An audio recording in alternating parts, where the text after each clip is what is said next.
అప్పు డ్యూటీకి బయలుదేరి, "సరే కళ్యాణ్ నేను ఇక వెళ్ళి వస్తాను" అని చెప్పేసైతే అంటూ ఉంటుంది. ఇంతలో అక్కడ ఉన్న కళ్యాణ్ మాత్రం, "ఆగు ఇక ఏమీ లేవా?" అని చెప్పేసైతే అంటూ ఉంటాడు. ఇంతలో అక్కడ ఉన్న అప్పు మాత్రం, "ఇంకేం కావాలి?" అని చెప్పేసైతే అడుగుతూ ఉంటుంది. ఇంతలో అక్కడ ఉన్న కళ్యాణ్ మాత్రం, "నీకు రాత్రి నేను గోరుముద్దలు తినిపించాను కదా! ఇప్పుడు నాకు ఏమీ లేవా?" అని చెప్పేసైతే అంటూ ఉంటాడు. ఇంతలో అక్కడ ఉన్న అప్పు మాత్రం, "ఏంటి నువ్వు నాకు రాత్రి గోరుముద్దలు తినిపించావని నేను ఇప్పుడు నీకు ముద్దులు పెట్టుకొని కూర్చోవాలా ఏంటా డ్యూటీకి వెళ్ళకుండా?" అని చెప్పేసైతే అంటూ ఉంటాంది.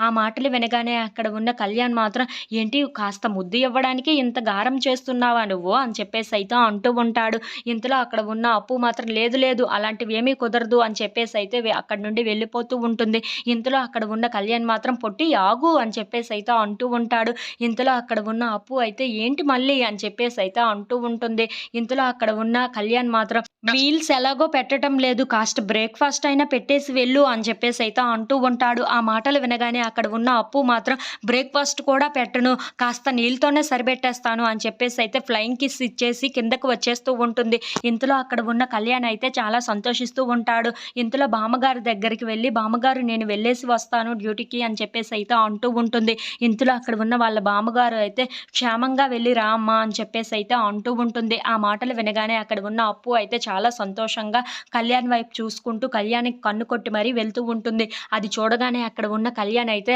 ఆడవాళ్ళు మగవాళ్ళలో ఆశలు రేపడానికి ఈ ఒక్క పని చాలు అని చెప్పేసైతే అంటూ ఉంటాడు. ఇంతలో అక్కడ ఉన్న అప్పు అయితే డ్యూటీకి బయలుదేరుతూ ఉంటుంది. అది చూసి ఇంట్లో ఉన్న వాళ్ళందరూ అయితే చాలా సంతోషిస్తూ ఉంటారు. ఇంతలో ధాన్యలక్ష్మి మాత్రం, "ఆగు" అని చెప్పేసైతే చాలా గట్టిగా అరిచి అప్పుని ఆపుతూ ఉంటుంది. అది చూడగానే ఇంట్లో ఉన్న వాళ్ళందరూ అయితే ఒక్కసారిగా షాక్ అయిపోతూ ఉంటారు. ఇప్పుడు ఏం పెంట పెడుతుందో ఏంటో అని చెప్పేసి, ఏం జరుగుతుందో అని చెప్పి అనుకుంటూ ధాన్యలక్ష్మి వైపు అలా చూస్తూ ఉండిపోతారు.